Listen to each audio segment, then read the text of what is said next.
ఆంధ్రప్రదేశ్ రాష్ట్రంలో బాపట్ల జిల్లాతో పాటు నెల్లూరు, గుంటూరు, ఒంగోలు జిల్లాల్లోనూ మరియు దక్షిణాదిలోని ఇతర రాష్ట్రాల్లో నేరాలకు పాల్పడుతున్నటువంటి అంతర్రాష్ట్ర దొంగల ముఠాని బాపట్ల జిల్లా పోలీస్ ప్రత్యేక బృందాలను ఏర్పాటు చేసి పట్టుకోవడం జరిగింది. గత జనవరి నెలలో 27వ తేదీన చీరాల 1 టౌన్ లిమిట్స్లో ఎంజీహెచ్ కాలనీలో నివాసం ఉన్నటువంటి రామాంజనేయులు అనే వ్యక్తి ఇంటిలోకి ఈ ముఠ తెల్లవారుజామున ఆ వ్యక్తి మీద, తన కుటుంబ సభ్యుల మీద దాడికి పాల్పడి రాబరీ చేయడం జరిగింది. దీని మీద చీరాల 1 టౌన్ లిమిట్స్లో కేసు నమోదవడం జరిగింది. సో ఈ రాబరీ ఇన్సిడెంట్కి సంబంధించి నేరాన్ని ఛేదించడానికి సిసిఎస్ బృందాన్ని, అదేవిధంగా చీరాల పోలీస్ని ప్రత్యేకంగా ఈ నేర ఛేదనకి నియమించి దీని మీద ప్రత్యేకంగా వర్కౌట్ చేయడం జరిగింది. ఇందులో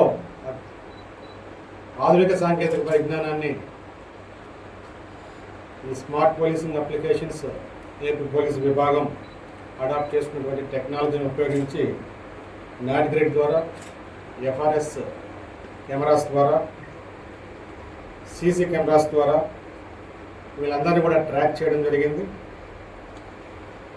చీరాలలో చేసినటువంటి రాబరీ కన్నా ముందు వీరు నెల్లూరు జిల్లాలో గూడూరు పట్టణంలో హౌస్ బ్రేక్, అదేవిధంగా మోటార్ సైకిళ్ళ థెఫ్ట్స్ కూడా చేయడం జరిగింది. ఆ సమాచారాన్ని కూడా తీసుకొని థెఫ్ట్ గురైనటువంటి వెహికల్స్ని ట్రాక్ చేసుకుంటూ ఈ ఆధునిక సాంకేతిక పరిజ్ఞానాన్ని ఉపయోగించి మేము వీళ్ళని ట్రాక్ చేసి మధ్యప్రదేశ్ గ్యాంగ్గా గుర్తించడం జరిగింది. ఈ మధ్యప్రదేశ్ గ్యాంగ్లో ఈ సిడిఆర్ అనాలిసిస్ అండ్ అదర్ టెక్నాలజీని ఉపయోగించి ఈ నేరంలో పార్టిసిపేట్ చేసినటువంటి, ఇన్వాల్వ్ అయినటువంటి గూరు మక్వానా ఆలియాస్ గూరు సాధన్ బిల్, అదేవిధంగా ఇతను హోలీబోయిడా గ్రామం, గద్వానీ మండలం, దార్ జిల్లా, మధ్యప్రదేశ్ రాష్ట్రానికి సంబంధించిన వ్యక్తి. ఇతని అసోసియేట్స్ రమేష్ మాచర్ ఆలియాస్ రెమో, ఇతను కూడా జాందా గ్రామం, Gadwani mandal, Dhar district, Madhya Pradesh. And another third accused Santosh Guria, ఇతను బూటియా గ్రామం of same mandal, district of Madhya Pradesh. ఈ ముగ్గురిని కూడా పట్టుకోవడం జరిగింది. వీరు చాలా నెటోరియస్ గ్యాంగ్. వీరు తార్ జిల్లాలో, ఎస్పెషల్లీ మధ్యప్రదేశ్లో ఉన్నటువంటి బిల్ తెగకి సంబంధించిన వారు. వీరు అడవుల్లో నివసిస్తుంటారు, అడవులకు దగ్గరగా నివసిస్తుంటారు. నేరాలు చేయడం అనేది వీరి యొక్క ప్రధాన వృత్తి. ముఖ్యంగా house breakings, robberies, chain snatchings, motor cycles వంటి నేరాలకి ఈ గ్యాంగ్ పాల్పడుతుంది. ఆంధ్రప్రదేశ్ రాష్ట్రంలో సుమారు 3-4 జిల్లాల్లో వీరు ఈ సంవత్సరం 2026లోనే పలు నేరాలకు పాల్పడ్డారు. ఆంధ్రప్రదేశ్తో పాటు కేరళ, కర్ణాటక, రాజస్థాన్లో కూడా వీళ్ళ మీద కేసులు ఉన్నట్లు నోటీస్ రావడం జరిగింది. వీరు ముఖ్యంగా ఈ ప్రాంత ప్రజలు ఈ బిల్ తెగకు సంబంధించినటువంటి ఈ అఫెండర్స్ ఈ బొగోరియా అనే పండుగని జనరల్గా చాలా ఘనంగా జరుపుకుంటూ ఉంటారు. ఆ పండుగ కోసం వీళ్ళు చాలా పెద్ద మొత్తంలో డబ్బులు ఖర్చు చేస్తుంటారు. ఈ పండగకి కావాల్సినటువంటి డబ్బును ఖర్చు చేసే ప్రాసెస్లో వీరు ఎక్కువగా బయట ప్రాంతాలకు వచ్చి నేరాలకు పాల్పడడం, ముఖ్యంగా ఈ రాబరీస్కి పాల్పడడం, ఇలాంటి ఇన్సిడెంట్స్ ఎక్కువగా చేస్తుంటారు.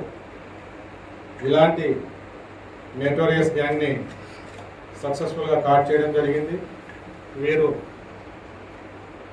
మన జిల్లాతో పాటు నెల్లూరు, ఒంగోలు అండ్ గుంటూరు డిస్టిక్ సంబంధించి 18 నేరాలని కన్ఫెస్ చేయడం జరిగింది.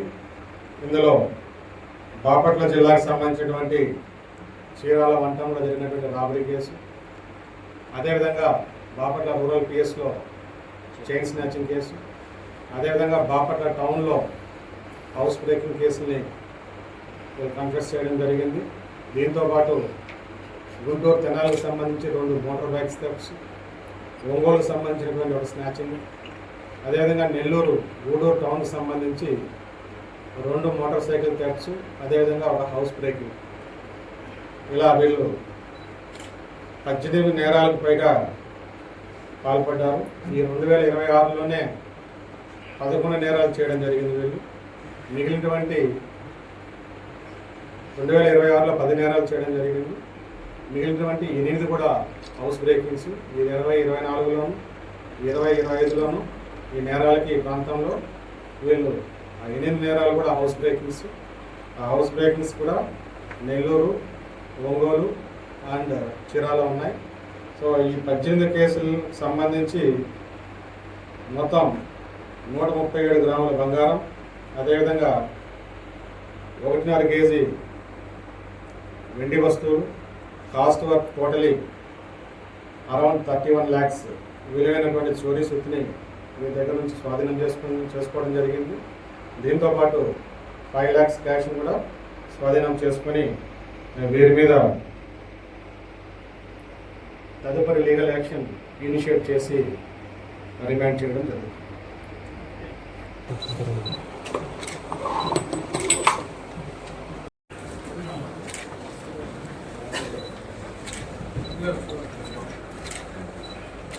బాలచంద్ర, సయ్యద్ రావు, టెక్నికల్ టీమ్, చీరాల వంటం